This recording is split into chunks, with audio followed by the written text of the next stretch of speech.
vie d'un garçon étonnant qui est né en 1962 dans un pays compliqué, en Lorraine, à Metz précisément. Il fait très très froid l'hiver, il fait très très chaud l'été, voilà. Un diplôme de l'ISG, c'est ça? Et ensuite, tu démarres ta carrière chez Panasonic. C'était quoi ton tout premier job? J'ai démarré chez Panasonic sur le terrain, commercial, j'ai rapidement ensuite du marketing, j'ai alterné les fonctions marketing commercial jusqu'à la direction de la division grand public, c'est-à-dire tous les produits, ce qu'on appelle les produits bruns et blancs. Ça marche toujours Panasonic ou ils sont à la panade totale? Bon, ça marche comme les groupes japonais qui ont pris un coup sur la tête avec l'émergence des Coréens. Oui, enfin avec des bonnes forces de force supplétives, ça. Alors, revenons donc au sujet. Donc après, tu changes de décor et tu rejoins une petite boîte cotée dans la Voilà. Je passe d'une grande multinationale où j'ai appris le fonctionnement d'un grand groupe, où j'ai appris à apprécier le Japon. J'ai fait visiter au moins 20 fois le Japon. Et alors, le whisky japonais, est-ce qu'il est bon? Le saké. Aussi. Oui. Mais ils aiment bien le bon vin français. Ils produisent du vin aussi, les Japonais. Ils aiment le vin français. Alors là, ensuite, l'IT, je rejoins Arcos, qui est une ETI française cotée, qui a fait beaucoup parler d'elle à l'époque, qui était le petit poussé français face à Apple, qui se battait quand je l'ai rejoint sur ce qu'on appelait le baladeur MP3, puis les premières tablettes, puis les smartphones. Mais donc il y a eu une très belle expérience, des hauts et des bas, un cours de bourse qui a été flamboyant et qui a flanché ensuite. Mais une belle expérience de société cotée, où par rapport à la multinationale que j'avais connue avant, où les décisions qui se prenaient en 6 mois chez Panasonic se prenaient dans la journée. Dans la journée, quoi. Alors en 2018, donc, tu atteins ton nirvana professionnel quand tu intègres ce groupe Frio. Frio, personne connaît. Mais personne connaît. Hein. En revanche, c'est une marque magique. Voilà, Frio, ce sont des marques avant tout, des marques qui sont connues, que le groupe est leader sur la cave à vin, leader français et européen. On a près de 40% de part de marché en France, 25% en Europe. Les marques, c'est de la sommelière, Climadif, Avantage, Temtec, qui est très présent dans les pays nordiques. On fait de la cave à vin sur mesure également. On couvre vraiment tout le spectre de la cave à vin, de la petite cave à vin à 300 € au très grand public, jusqu'à la cave à vin sur mesure, qui peut aller jusqu'à 300 000 € et plus. Est-ce que tu fabriques en France, Didier? On fabrique en France le haut de gamme. On fabrique en Europe, au Portugal, le moyen haut de gamme, et puis on est, au travers de partenariats industriels, tout le reste de la gamme est fabriqué en Chine. Alors certains disent qu'une armoire à vin... on conçoit tous les produits sont conçus par en France. Quoi. Donc certains disent qu'une armoire à vin, c'est un frigo, mais en plus cher. C'est pas un frigo, non, ça c'est... Parce que dans un frigo, vous ne pourrez jamais conserver du vin. Déjà parce qu'un frigo fait des vibrations, et les vibrations sont tout ce qu'il y a de mauvais pour le vin. Et puis, il y a d'autres impératifs. Il faut un filtre à charbon pour qu'il n'y ait pas d'odeur, de mauvaise odeur qui se développe. Il faut un taux d'hygrométrie qui est aussi important. Mais les vibrations, on a déjà rien que ça. C'est une grosse différence entre le frigo et la cave à vin. Le groupe grosse recherche et développement, et notamment, ça atterrit sur une armoire à vin intelligente et connectée, Didier. Absolument. On a toujours innové sur la cave à vin. On est très proche de nos clients. On est tous passionnés du vin. On est une centaine de personnes chez Frio.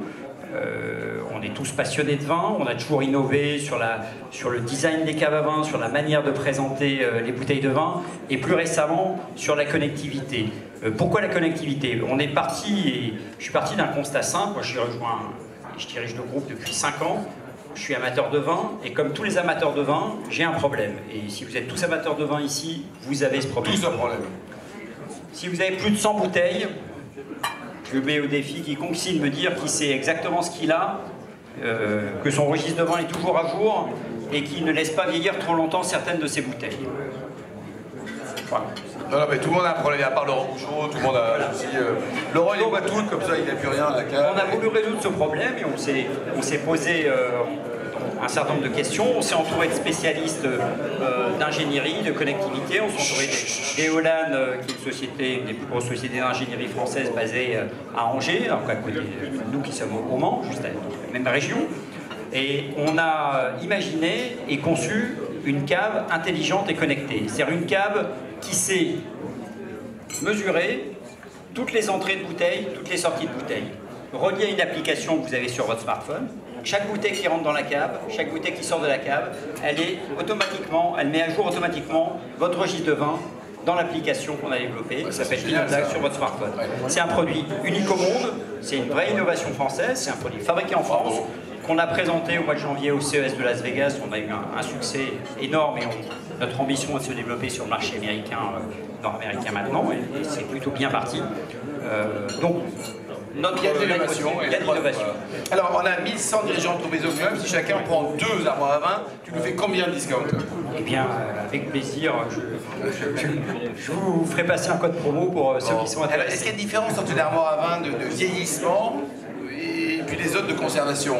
Oui, alors on a différents types de cave à vin. On a la cave à vin de vieillissement dont l'objectif est de remplacer la cave à vin naturelle, et tout le monde n'a pas une cave à vin naturelle, notamment dans les grandes villes. Il n'y a que 20% des foyers qui ont la chance d'avoir une cave à vin naturelle. Donc la cave à vieillissement est faite pour remplacer la cave à vin naturelle et donc reprend toutes les qualités que peut avoir une cave naturelle. Bien sûr l'obscurité, soit avec une porte pleine, soit avec une porte vitrée mais anti-UV, triple vitrage. Variation de température, c'est important. Exactement. Faire vieillir ses vins, c'est la stabilité de température qui est importante. Et puis on a les caves de service également, qui là vont vous permettre d'avoir du vin toujours à bonne température de dégustation à votre disposition. Ce qui est pratique quand même. Voilà, donc on va aussi vers un multi-équipement. Vous pouvez avoir une cave de vieillissement, vous pouvez mettre n'importe où dans votre maison, et une cave de service qui va être à proximité. Ce qui se développe beaucoup, c'est les caves de service encastrables. Donc vous l'intégrez directement dans votre cuisine. C'est des caves de plus petite capacité, de 20 à 50 bouteilles, et vous avez toujours à disposition à bonne température.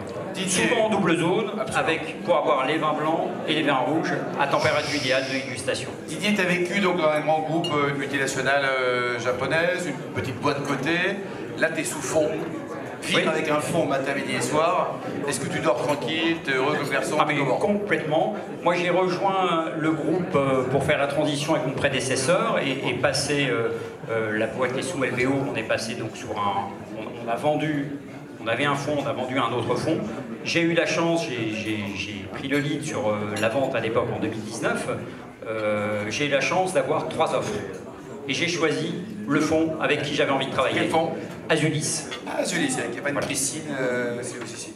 Ah bah très bien, Azulis, oui. Et très donc, bon. C'est un fonds très bienveillant. Là, on vient de faire une acquisition la semaine dernière. On a racheté notre distributeur allemand pour ouvrir notre filiale en Allemagne. Il y a 3 ans, on a racheté Temtech, qui est leader de la cave à vin en Scandinavie. Je leur ai dit, on rachète cette boîte, ils m'ont suivi, donc pour moi ce sont les conditions idéales. Plus heureux quoi. Absolument. Bon, le plus haut métier du monde, c'est quoi? C'est patron d'une ETI de croissance comme la tienne, 75 millions d'euros de chiffre d'affaires. C'est chef en cuisine ou autre chose? Alors j'adore cuisiner, c'est mon hobby pour les week-ends, donc est-ce que je fais l'un et l'autre. Il y a des gens qui adorent et qui cuisinent très mal. Toi, Alors je suis bon, bon, je ne sais pas ce que ça veut dire, mais la famille, les copains apprécient ce que je cuisine. Voilà. Et aujourd'hui, donc le vin a été initié par ton papa, donc il y a une éducation aussi? Oui, le vin, c'est mon papa qui m'a fait découvrir le vin. Il était amateur, donc dès mon plus jeune âge, il m'a fait goûter et je l'ai assez vite apprécié. Et puis ensuite, c'est les débuts de ma vie professionnelle, les déjeuners au restaurant avec des clients où petit à petit je me suis forgé une connaissance, différents vins, puis j'ai constitué ma cave et puis un peu comme tout le monde. Bon, Didier ne change pas, tu es parfait, on l'applaudit très chaleureusement. Rappelez-vous des jolies marques d'avoir à vin. Merci Didier.